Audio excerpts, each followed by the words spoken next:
今早季姑娘想同大家分享一個啟發，係關於我平靜，所以你平靜。記得一次輔導面談，一位學生係確診專注力失調、過度活躍，佢係畀老師、家長話佢常常都情緒暴躁，佢自己都覺得自己好難控制自己嘅情緒，好容易發脾氣、憤怒、踢台踢凳。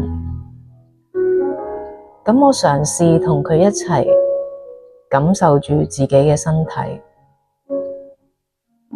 同埋一齊留意住自己嘅呼吸。隔一陣，我問佢：你而家感覺點啊？佢同我講：而家覺得個內心好平靜。咁我就望住佢微笑，問佢：你點樣做到嘅？佢同我講：